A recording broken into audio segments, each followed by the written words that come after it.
हम लोग समझते हैं पूरे वर्ल्ड में मोस्ट पॉपुलर ट्रांजैक्शन टूल्स के बारे में, जो दोस्तों इंडिया का यूपीआई है इसके बारे में।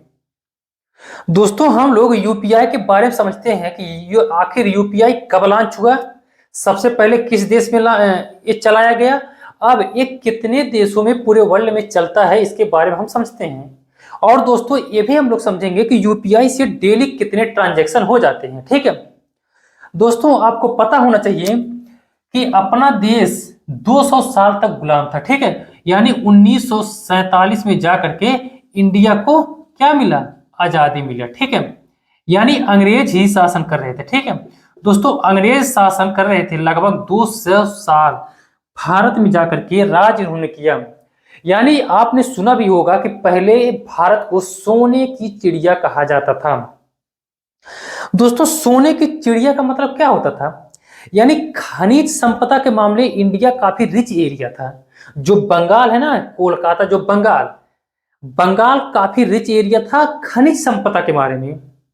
तो दोस्तों यहां से पूरे भारत से अंग्रेज वालों ने जहां जहां ज्यादा मिनरल्स थे, जहां जहां महंगी महंगी धातुएं थी, वहां से बहुत ही बड़े लेवल पे लगभग 200 साल तक अंग्रेज वालों ने खुदाई करा कर करे ये उठा लेकर के अपने देश में। ठीक है, यानी जब 1947 में भारत आजाद हुआ था तो वास्तव में अगर देखेंगे तो भारत उतने समय भारत के पास कुछ भी नहीं था, एकदम पूरी तरह से एकदम भिखारी था।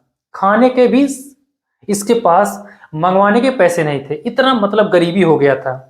लेकिन यही इंडिया इतनी तेजी से डेवलप कर रहा है दोस्तों, अपना ही भारत इतना तेजी से डेवलप कर रहा है, और यही अंग्रेज अब नीचे जा रहा है धीरे धीरे। यही अंग्रेज अब जो ब्रिटेन जिसको बोलते हैं, अंग्रेज को ही यूके बोला जाता है। ठीक है, यूके बोला जाता है।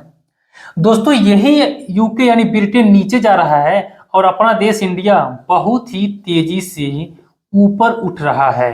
ठीक है, यानी अंग्रेज वाले जब भारत में शासन कर रहे थे तो भारत की स्थिति उतने समय बहुत ही डैमेज थी दोस्तों, भुखमरी थी। जान ही रहे कोई देश अगर गुलाम है, अगर किसी देश पे गुलामी कर रहा है, यानी कोई देश गुलाम है तो वहां की स्थिति क्या होगी।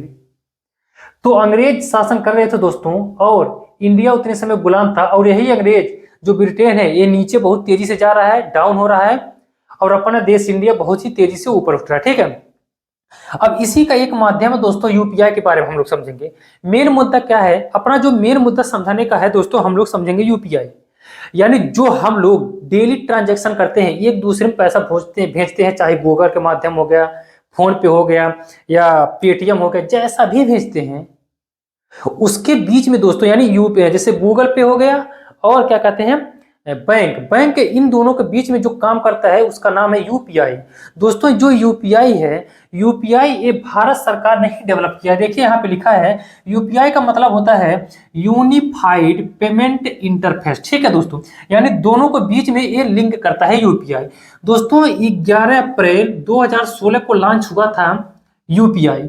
कौन लॉन्च किया था, NPCI, national payment corporation of India. ठीक है दोस्तों, जब ये लॉन्च हुआ था 2016 में यूपीआई, तो वाकई में किसी को यकीन ही नहीं था कि आने वाले 5-7 साल में पूरी तरह से डेवलप हो जाएगा, पूरे भारत में फैल जाएगा, गांव गांव तक फैल जाएगा, लोग इसका यूज करेंगे, और यहां तक कि पूरे वर्ल्ड में दोस्तों बहुत ही तेजी से पॉपुलर हो रहा है।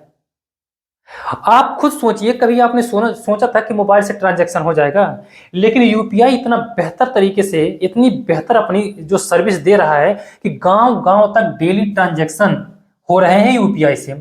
अब दोस्तों 2022 का जो सर्वे हुआ है, 2022 के डाटा के हिसाब से देखेंगे तो भारत में डेली 1 सेकंड में 2348 ट्रांजैक्शन होते थे। ठीक है, ट्रांजैक्शन होते थे दोस्तों। 2022 के डाटा जो आया है, डेली 1 सेकंड में 2348 ट्रांजैक्शन होते थे, इतना हाई ट्रांजैक्शन होता है यूपीआई से। ठीक है, अब दोस्तों यूपीआई जो यूज करने वाला पहला देश बना था वो है नेपाल। आप इस बात को ध्यान रखेंगे, क्वेश्चन पूछेगा। ठीक है, आपसे पूछेगा यूपीआई जो है कौन सा ऐसा पहला देश है जो यूपीआई सबसे पहला यूज किया था, तो नेपाल है। अब दोस्तों प्रेजेंट में देखेंगे तो यूपीआई यूज करने वाले 10 देश हो गए हैं, जिसमें से Singapore, Canada, Australia, Hong Kong, Qatar, Oman, America भी आ गया है, सऊदी अरब, यूएई, और दोस्तों देखिए यहाँ पे यूके आ गया। ठीक है, ये यूके आ गया, यही है दोस्तों, यही है जो भारत में राज किया था, ठीक है, ब्रिटेन। पूरे वर्ल्ड में सबसे ज्यादा अगर ट्रांजैक्शन, डिजिटल ट्रांजैक्शन देखेंगे तो इंडिया में ही होता है। पूरे वर्ल्ड में अगर 100% हो रहा है, पूरे वर्ल्ड में अगर 100 ट्रांजैक्शन हो रहे हैं तो दोस्तों इसमें से 100 ट्रांजैक्शन में से 40 ट्रांजैक्शन यानी 40% तो इंडिया में ही अकेले हो जाते हैं ट्रांजैक्शन, ठीक है। यानी बड़े लेवल पे ट्रांजैक्शन इंडिया में होता है, ठीक है। अब आपको समझ में आ गया होगा यूपीआई के बारे में। दोस्तों यूपीआई काफी फेमस है पूरे वर्ल्ड में, सबसे पॉपुलर, सबसे मोस्ट पॉपुलर ट्रांजैक्शन ये यूपीआई है, ये जो इंडिया का है, ठीक है। और ये पूरे वर्ल्ड में पूरी तेजी से फैलता जा रहा है। जो प्रेजेंट में देखेंगे तो 10 देश इसमें यूपीआई का यूज कर रहे हैं और आगे तक बहुत ही तेजी से फैलेगा। और आने वाले टाइम में जैसे दोस्तों अमेरिका का गूगल, फेसबुक, इंस्टाग्राम है, ऐसे ही अपने देश का यानी इंडिया का यूपीआई ऐसा मेथड रहेगा कि पूरे वर्ल्ड में सारे देश, चाहे अमीर गरीब कोई भी है, वहां तक ये पहुंच जाएगा। यानी कोई भी देश में अगर ट्रांजैक्शन होगा तो उसका कंट्रोल इंडिया के हाथों में आ जाएगा। तो बहुत ही बड़ी बात है, डेवलप हो रहा है। आपको समझ में आ गया होगा यूपीआई के बारे में, ठीक है। बाकी जो दोस्तों स्टैटिक जीके का क्लास अपना आता रहेगा, उसको आप लोग देखते रहिए। पेपर आने वाले हैं, पूरी तरह से अगर आप कंप्लीट स्टैटिक जीके क्लास देख लेंगे तो एक भी क्वेश्चन आपसे छूटने वाला नहीं है, ठीक है। बाकी बीच बीच में अगर कोई ऐसा न्यूज आता रहेगा तो हम उसको एनालिसिस करता रहेंगे, ठीक है दोस्तों। धन्यवाद।